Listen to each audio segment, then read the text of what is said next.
नमस्कार दोस्तों। तो इस वीडियो में हम बात करने हैं आईबी सिक्योरिटी असिस्टेंट, जिसकी एग्जाम हो चुकी है 29 और 30 को। टोटल अगर शिफ्ट की बात करें तो दो दिन के अंदर चार चार शिफ्ट यानी टोटल 8 शिफ्ट के अंदर ये एग्जाम हुई है। तो इस एग्जाम को मैं भी दिया हूँ, तो मैं अपना एक्सपीरियंस शेयर करूंगा और अपने एक्सपीरियंस और अपना जो है एग्जाम पैटर्न है जो मैंने दिया कैसा लगा मुझको, उस हिसाब से मैं आपको एक सही जो है एनालिसिस के साथ आपके साथ बातें डिस्कस करूंगा। तो उन सभी मुझे लगता है जो आप वीडियो यूट्यूब पर देख रहे हो 8-10 तरीके से अलग अलग से स्कोर अलग अलग एनालिसिस, उससे कहीं ना कहीं थोड़ा बेटर एनालिसिस मैं आपको दे पाऊंगा, क्योंकि वो सब आप एक शेयर किया हुआ एक्सपीरियंस बताते हैं और मैं आपको रियल एक्सपीरियंस जो मैंने एग्जाम में अनुभव किया उन सभी पे बात करेंगे। तो हम इसमें बात करेंगे आईबी सिक्योरिटी असिस्टेंट या एग्जीक्यूटिव की जो एग्जाम थी 29 और 30 को हुई। आप सभी को बताया टोटल जो है चार चार शिफ्ट यानी 8 शिफ्ट हुई। हाँ, ये तो सभी को पता है कि 8 शिफ्ट के अंदर हुई। तो अगर हम बात करें सबसे पहले कि 8 शिफ्ट में हुई है, मल्टीपल शिफ्ट है तो यानी नॉर्मलाइजेशन होगा। जो भी आपका स्कोर आएगा वो नॉर्मलाइजेशन से आएगा और कट ऑफ आएगी नॉर्मलाइजेशन से आएगी। ये डाउट क्लियर हुआ सभी का। अगर हम बात करें इसमें टोटल नंबर ऑफ एप्लीकेशन, तो लगभग 8 लाख के आसपास जो इसमें फॉर्म भरे गए थे और लगभग 5 लाख के आसपास बच्चों ने एग्जाम दिए हैं। 5 लाख के आसपास अगर एग्जाम दिए हैं। और ये है कि इसमें एग्जाम बहुत जल्दी ले ली गई। और एग्जाम आपसे बताया कि पिछले मंथ के अंदर जो है फॉर्म कंप्लीट हुए थे और अगले मंथ में एग्जाम करा ली गई। तो इसका रिजल्ट आईबी का गुप्त है, गुप्तचर विभाग है नाम से ही, तो इसकी प्रक्रिया भी गुप्त रहने वाली है। सभी बहुत फास्ट प्रक्रिया रहने वाली है, 5 से 6 मंथ के अंदर ये कंप्लीट हो जाती है। अब हम बात करेंगे एग्जाम आपसे बता पैटर्न पे। अगर मैं बात करूँ तो 20 क्वेश्चन थे रीजनिंग के। अब मैं आपको बताऊंगा कि क्या मैंने कितना किया और आपका क्या होना चाहिए, कितना हमें अटेंड करना था या एक नॉर्मल इंसान कितना कर पाया है, उन सभी पे बात करेंगे। रीजनिंग के थे 20 थे मैथ के, 20 क्वेश्चन इंग्लिश के थे, 20 क्वेश्चन जनरल अवेयरनेस या करंट अफेयर्स के थे और 20 जीके के थे। ये तो इसका पैटर्न था। ये 5 भागों के अंदर 20-20 के अंदर 100 क्वेश्चन थे। 1 घंटे का टाइम था, 100 क्वेश्चन और 1 घंटे का टाइम था। ठीक है, ये था। अब मैंने जो किया है, मैंने किया है 20 में रीजनिंग मैंने 20 की है। मैथ में जो है मेरा टाइम नहीं मिला, बहुत पेपर लेंथ ऐसा नहीं पेपर हार्ड था, पेपर लेंथी था। ऐसा था कि डबल कंसेप्ट से क्वेश्चन आपको दोनों पता है कि ये लगाओ उसके बाद ये लगाओ, वो वापस से हल हो जाएगा। लेकिन इसमें हो क्या रहा था, मान लो आपने को परसेंटेज के अंदर क्वेश्चन दिया गया है, तो आप परसेंटेज में उसका आंसर निकालेंगे। इसके बाद जो ऑप्शन है वो नंबर के अंदर आएंगे, आपके जो मान है उसके अंदर ऑप्शन थे। इस तरीके से था मेरा था 29 को फोर्थ शिफ्ट में। फोर्थ शिफ्ट था ना। तो अब आपको भी पता होगा अगर जिसका इसमें था कि जो सेम क्वेश्चन इजी है, लेकिन वह है क्या कि अगर आप क्वेश्चन हल कर रहे हैं तो आपको पहले उसको परसेंटेज में हल करना है, उसके बाद आपको वैल्यू में बदलना है, या फिर वैल्यू में हल करना है उसके बाद परसेंट में बदलना है। ये दो काम उसमें मैथ में करवा रखे थे। तो मैथ यहाँ पे थोड़ा सा लेंथी था, जिसके कारण अटेम्प्ट नहीं हो पाए, मेरे भी नहीं हो पाए। 12 क्वेश्चन अटेम्प्ट हुए, लेकिन 12 के 12 सही है, उम्मीद है। और अगर मैं बात करूँ इंग्लिश की, तो मैंने यहाँ पे 19 अटेम्प्ट किए और इसमें करंट अफेयर्स के 8 अटेम्प्ट किए और इसमें 18 किए। आप यहाँ पे जोड़ ले कितना हो रहा है, स्वतंत्र कितना हुआ, 10 9 7 77 क्वेश्चन जो मैंने टोटल अटेम्प्ट किए थे। अब मैं अगर बात करूँ कि कितने गलत हो सकते हैं, देखो इन दोनों में तो मेरा चांस कम है कि इसमें गलत हो जाए। इन दोनों में 32 क्वेश्चन मैंने किए हैं, मेरे हिसाब से पूरे सही है। इससे पहले भी मेरे जो है 30 में से 30 आए हैं, तो मुझे उम्मीद है कि इस बार भी पूरे सही है। एक इजी पैटर्न था रीजनिंग का, जो कि आप सभी को लगा कि जो सिटिंग अरेंजमेंट वाले थे आपको थोड़े टफ लगे, लेकिन मेरे प्रैक्टिस के अंदर थे तो मुझे ज्यादा हार्ड नहीं लगा। तो मेरे जो पहले भी एक 30 में से 30 20 में से 20 आए हैं, तो मैं पूरे मान के चलूंगा क्योंकि मैंने पूरे हल किए हैं। तो मैंने 32 यहाँ पे माना है कि 32 के 32 सही है। हो सकता है एक आधा गलत भी हो सकता है, मेरी नजर में कोई गलत दिख नहीं रहा। फिर अगर बात करें इंग्लिश में, तो इंग्लिश में मैंने 19 अटेम्प्ट किए हैं, लेकिन आराम से 5-6 क्वेश्चन यहाँ पे गलत जाएंगे, 5 से 6 क्वेश्चन गलत होंगे इसमें। ठीक है। फिर मैं बात करूँ करंट अफेयर्स में, मैंने 8 किए हैं, लेकिन 8 मैंने वो किए हैं जो मेरे को आते थे। कहीं ना कहीं फिर भी ऐसे क्वेश्चन होते हैं करंट में जो कि हमारे जरूर गलत हो जाते हैं, तो मैं यहाँ पर जो है 2 क्वेश्चन इसमें गलत मानूंगा। और 18 क्वेश्चंस मैंने जीके में किए हैं, जहां पर भी मैं 2 क्वेश्चंस इसमें गलत मानूंगा। हालांकि मेरे को आते थे सारे, लेकिन फिर भी मैं 2 क्वेश्चंस गलत मान के चलूंगा। तो ये आप देख सकते हैं मेरे 8 से 10 क्वेश्चंस, चलो मैं 9 क्वेश्चंस मान लेता हूँ। 10, 9 से 11 क्वेश्चन 10 आ रहे हैं, तो मैं 9 मान लेता हूँ, ठीक है। 9 क्वेश्चंस मेरे गलत जाते हैं, तो आप खुद देख लीजिए कितना हो गया। 17 से 9 हो गए जाएंगे 68 क्वेश्चन। 68 में 2 नंबर यहाँ पे और चले जाएंगे, 67, 66, 65 से 66 नंबर मेरा स्कोर आएगा। ये हाँ एक जेन्युइन स्कोर है। इसी के आसपास मेरा अराउंड जो रो स्कोर आएगा, इसी के आसपास आएगा। हो सकता है 65 हो जाए और हो सकता है 67 हो जाए, लेकिन हाँ इससे ज्यादा डाउन जाने की उम्मीद नहीं है। और फिर हो सकता है और इंग्लिश में गलत जाए तो हो सकता है, लेकिन इन दोनों में मुझे उम्मीद है कि ये मेरे दोनों सही है, 32 स्कोर देंगे। यहाँ पर जीके में मेरा उम्मीद नहीं कि कोई क्वेश्चन गलत हो जाए, फिर भी आप सभी को पता है कि हो सकता है, इसलिए मैंने दोनों में दो दो मान लिए।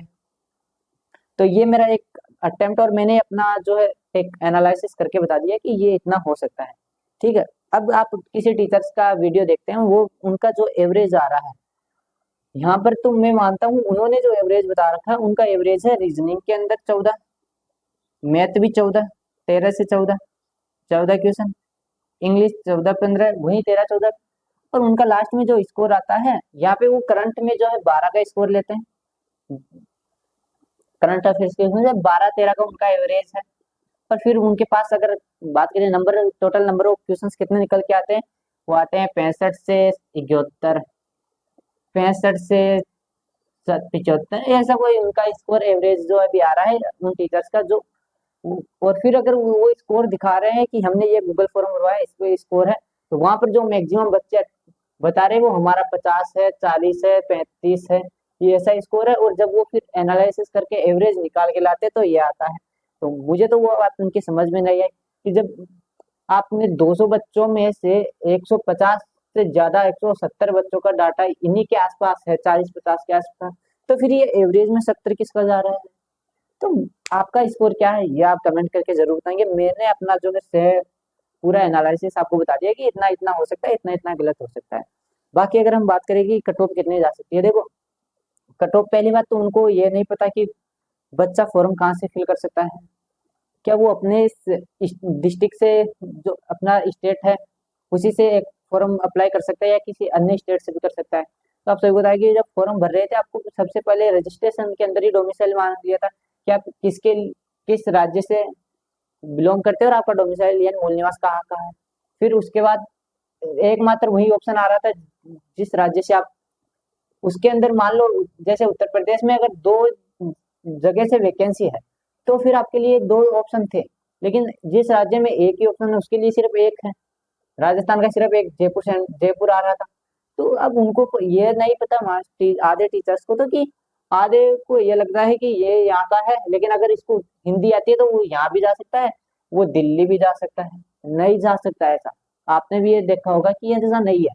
जो यहाँ का मूल निवास है तो वो यही का है। अगर कोई दिल्ली एनसीआर का है और उसके पास यहाँ का अगर मूल निवास है, तो ही वो यहाँ पर दिल्ली में अप्लाई कर सकता है, वरना नहीं कर सकता।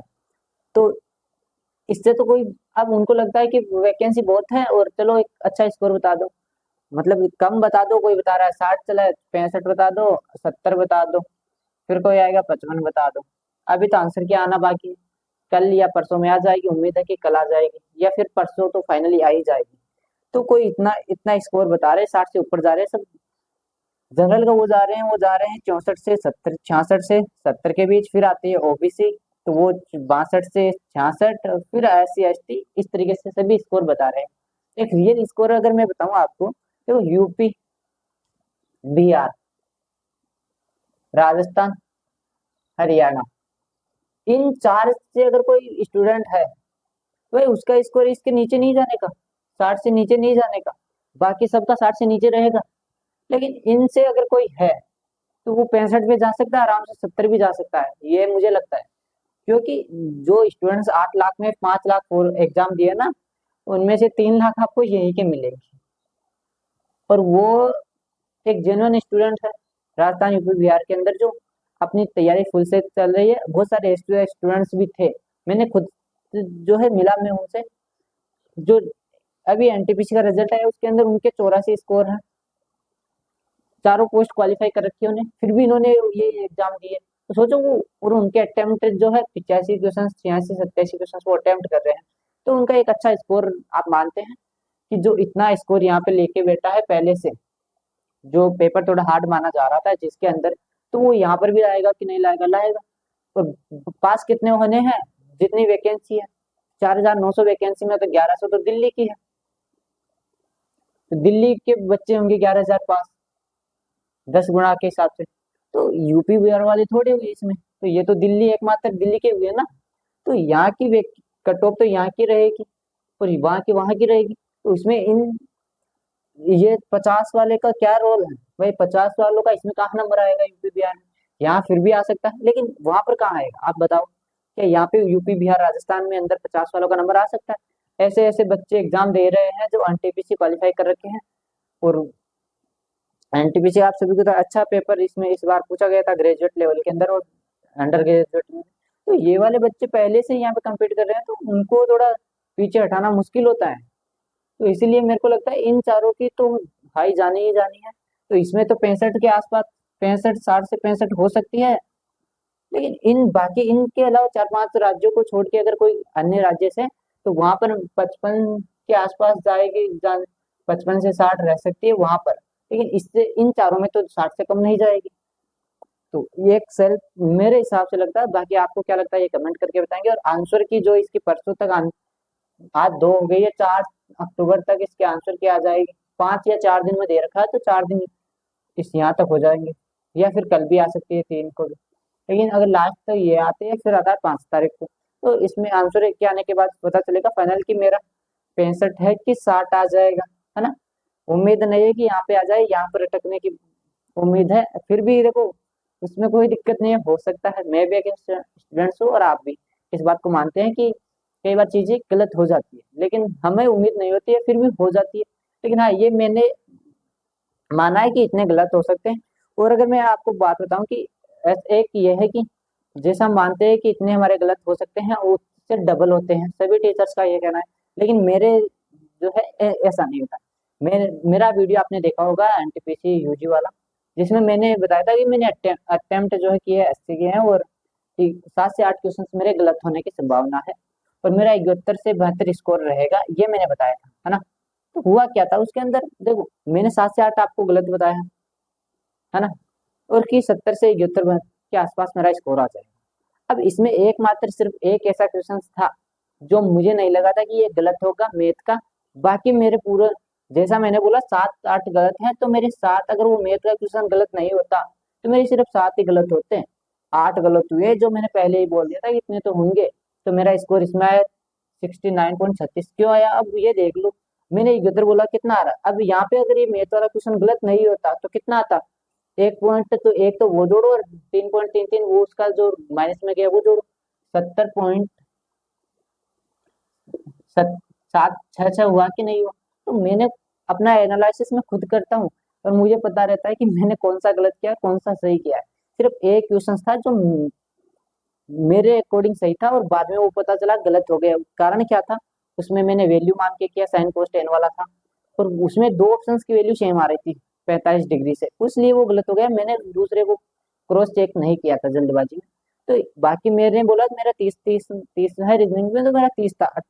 तो ये एक सेल्फ एनालिसिस अगर हम करते हैं अच्छे से, और हमें पता रहता है कि हमने कर, तो इस तरीके से मैं बता रहा हूँ कि इतने गलत हो सकते हैं मेरे, और बाकी एक आधा ऊपर नीचे चलता है, इतना होता है, लेकिन ऐसा नहीं है यहाँ पे मैं 10 बता रहा हूँ, फिर आंसर की आएगी तब मेरे 30 गलत आ गए, रिजल्ट आया जब मेरे 20 ही बच रहे हैं, ऐसा बिल्कुल नहीं होता, मेरे हिसाब से नहीं होता। बाकी आपकी क्या राय है और आपका स्कोर क्या है, जिनवन एनालिसिस आप बताना जिस तरीके से मैंने बताया। बाकी फिर आंसर के आने के बाद मिलेंगे, तब तक मिलते हैं नेक्स्ट वीडियो में। थैंक यू, जय हिंद।